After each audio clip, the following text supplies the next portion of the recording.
भारत एक प्राचीन संस्कृति और संस्कारों का देश। धर्म की विविधता इसकी पहचान है। रहस्यों और अजूबों को अपने सीने में लिए इस देश का दिल धड़कता है। कुछ ऐसा ही रहस्यमयी अजूबा मैंने देखा जो आपसे साझा करता हूं। लोगों की आस्था से जुड़े कई मंदिर हैं अपने भारत में। गुजरात में स्थित ऐसे ही 2 रहस्यमयी मंदिरों की हमने मुलाकात की, दर्शन किए। आइए हमारे साथ और देखिए कुदरत के इस अनोखे रहस्य को। पिछले एपिसोड में ऐसे ही रहस्य भरे आस्था से जुड़े एक मंदिर के हमने दर्शन किए। अब उससे आगे चलते हैं और एक नए मंदिर के दर्शन करते हैं। तो आइए शुरू करते हैं। वापिस से हम गाड़ी में आ गए हैं और अब यहाँ से पीछे, मंदिर के पीछे वो जो नदी है जहाँ पे 5 नदियों का, वैसे तो लोग कहते हैं 7 नदियों का संगम है, लेकिन जो प्रिंटेड हमें वहां से इंफॉर्मेशन मिली उसमें लिखा था 5 नदियों का संगम है। तो देखते हैं, जाते हैं वहां पे और कैसा है देखते हैं।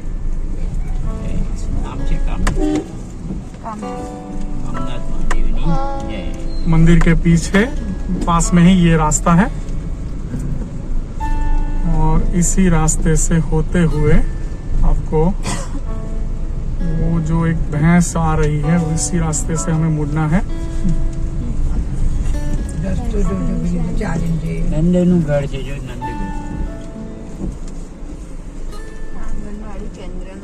तो चलिए आगे जाते हैं। यहाँ से लेफ्ट लेना है और ये लेफ्ट लेके जाते हैं नदी को। तो पूछते हैं किसी को, फिर आपको ज्वाइन। यहाँ से हमने ऐसे ये रास्ता ले लिया था, लेकिन जाना है इस रास्ते पे। तो अब जाते हैं उस रास्ते पे, नदी पे पहुंच के आपको ज्वाइन करते हैं, क्योंकि रास्ता बहुत ही गंदा है अभी। तो ये वो रास्ता जहां से हम आए, वो जो दिख रहा है वो है कामनाथ महादेव का मंदिर। और इस रास्ते से हम आए, हमारी गाड़ी यहाँ पे हमने पार्क कर दी और पीछे वो दिख रही है नदी।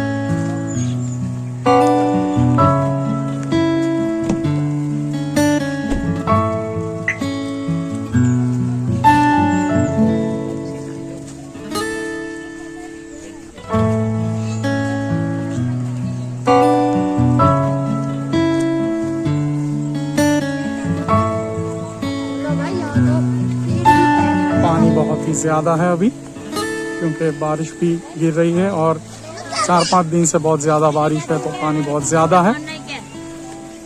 बस यही वो नदी है जिसके सामने पूनाज गांव, जो लगभग 7-8 किलोमीटर दूर था जैसा माना जाता है। मतलब होगा अभी भी मैंने नहीं देखा है।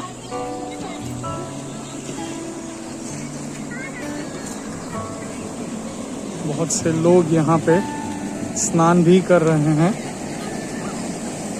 ज्यादातर महिलाएं हैं। कोई महिलाओं का ग्रुप है जो यहाँ पे आया होगा।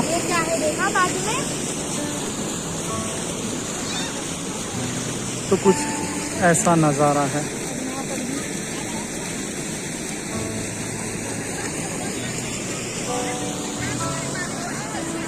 के पीछे पूरी नदी और कुछ महिलाएं यहाँ पे स्नान करते हुए।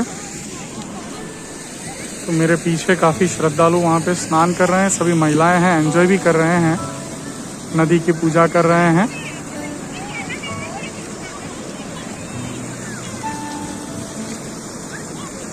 और पीछे वहाँ पे कुछ चरवाहे भी है नदी के उस पार। हल्की हल्की बूंदाबांदी भी चालू हुई है। यहाँ से कुछ किलोमीटर दूर वौठा नामक जगह है और वौठा जो है वहाँ पे वो 7 नदियों का संगम है। देखिए ऐसे दिए भी तैराते हैं लोग यहाँ पे पानी में।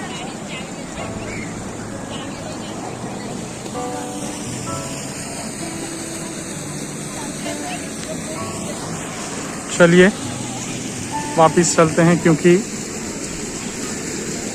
बारिश हुई है, इतना क्लीन नहीं है यहाँ पे, नदी का पानी एकदम साफ।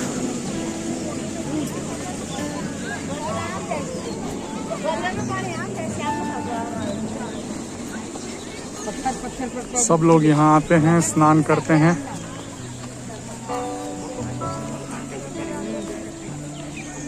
और आज वैसे भी त्योहार का दिन है, सामा पांचम है, तो देखिए वहाँ पे कुछ लोग आपको दिख रहे होंगे, नदी क्रॉस कर रहे हैं। इसका मतलब है नदी का पानी उतना गहरा नहीं है।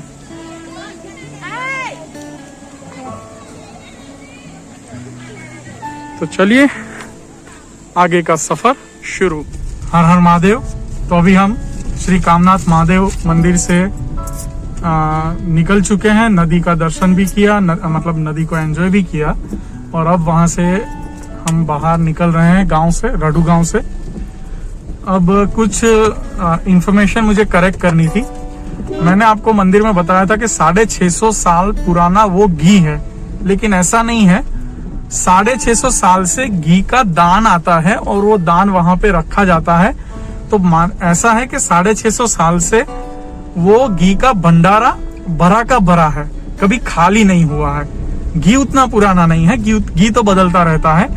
वो पुराना घी जो है वो दिए में डाला जाता है, दिए में वो घी का यूज होता है, और फिर नया घी भी वहां पे आ जाता है।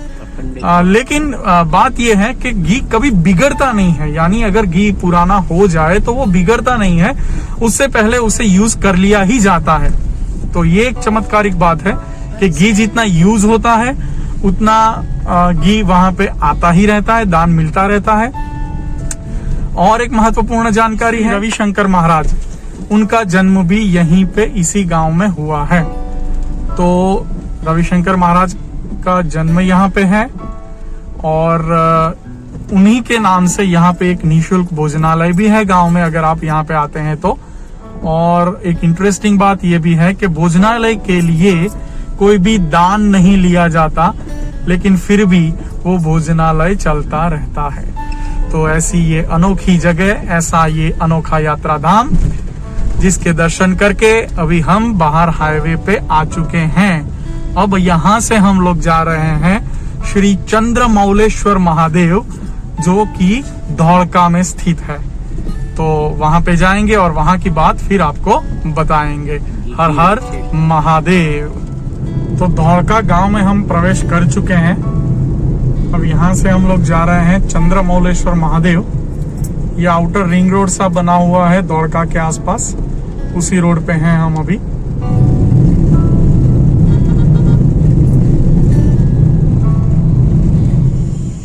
तो इसी रास्ते से हम आए, गाड़ी यहाँ पे पार्क कर दी, और ये जो परिसर दिख रहा है वही है चंद्रमौलेश्वर महादेव का परिसर। बाहर कुछ ऐसा नजारा है। तो चलिए मंदिर में दर्शन को जाते हैं।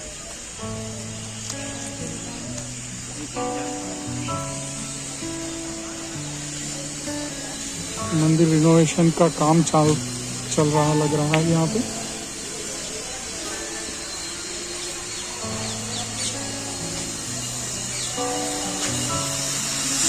श्री नागनाथ महादेव उर्फे चंद्रेश्वर महादेव धौड़का।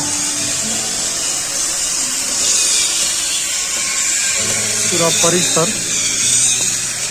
पत्थर का मंदिर निर्माणाधीन है।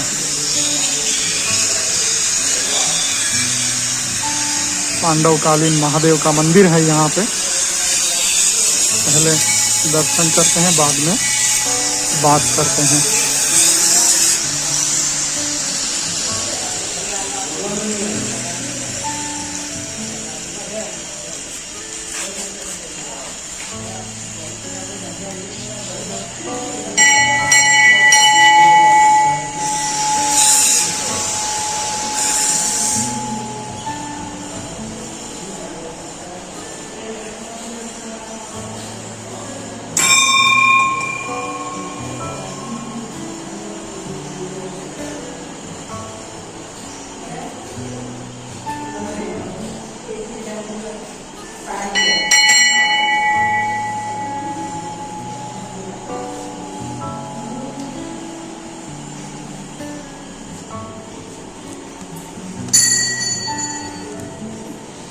ओम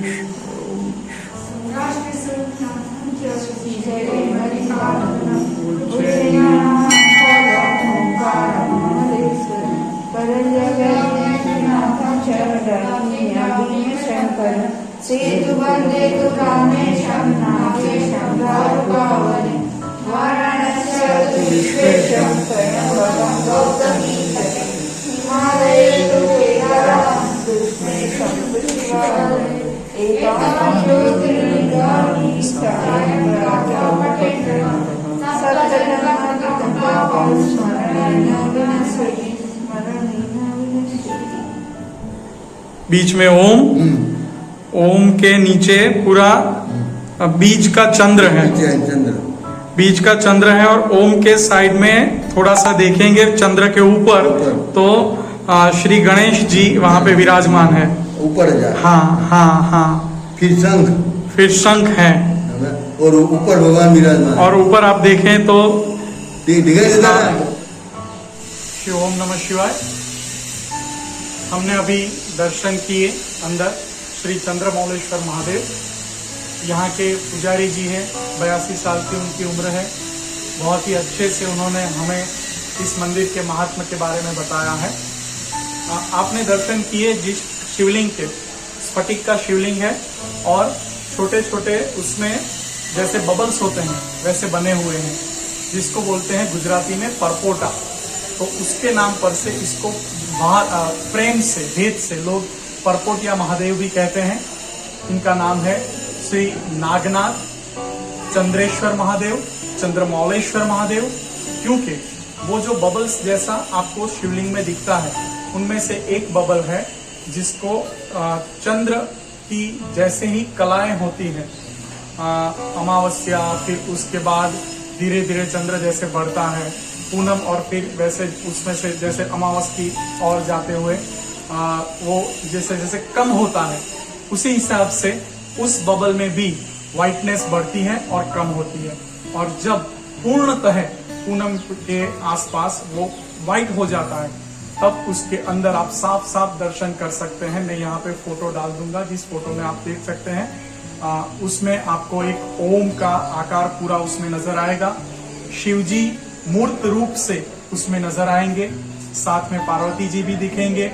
नीचे दूज का जो चंद्र होता है उसके दर्शन होंगे।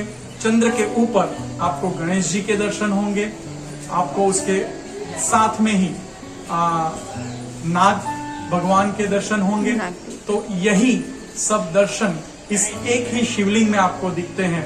तो ऐसा अद्भुत शिवलिंग आपको पूरे विश्व में, पूरे ब्रह्मांड में और कहीं नहीं मिलेगा, सिर्फ यहीं पे है श्री नागनाथ, श्री चंद्रमौलेश्वर महादेव का शिवलिंग।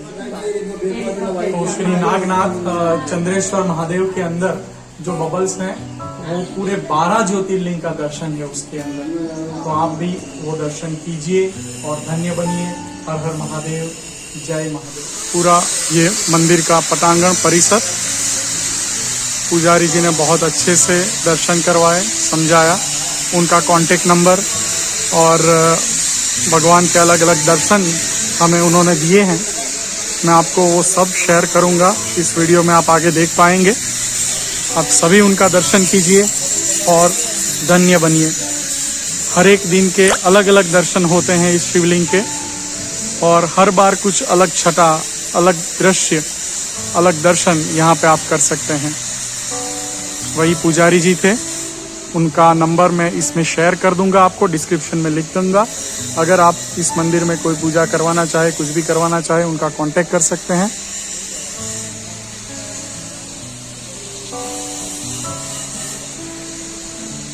गुजरात गवर्नमेंट द्वारा यहाँ पे डेवलपमेंट किया जा रहा है अभी, यात्राधाम विकास बोर्ड के द्वारा।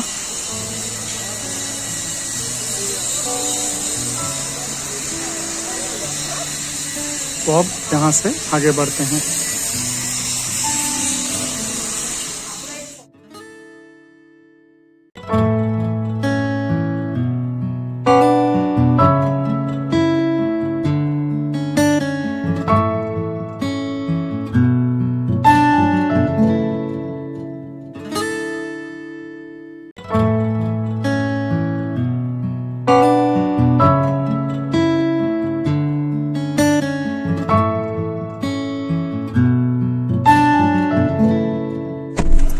तो अब हम गाड़ी में वापस आ चुके हैं। बहुत ही मजा आया दर्शन का, दर्शन कर लिए।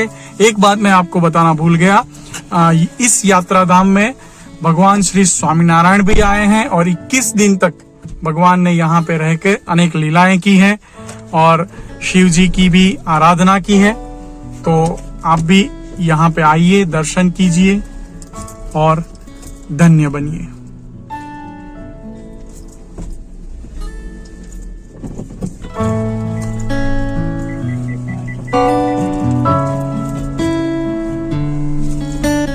तो अब यहीं पे इस व्लॉग को भी खत्म करते हैं। यहाँ से हम जाएंगे वापिस घर को और फिर से मिलेंगे कुछ नई कहानियों और नए रास्तों पे, नई जगहों के साथ। तो यहीं से आपको करते हैं बाय बाय। अगले व्लॉग में जल्द ही मिलेंगे कुछ नई जगहों के साथ, कुछ नए नजारों के साथ, कुछ नए एक्सपीरियंसेस के साथ। तो देखते रहिए मेरे चैनल ट्रैवल विद चिंतन को।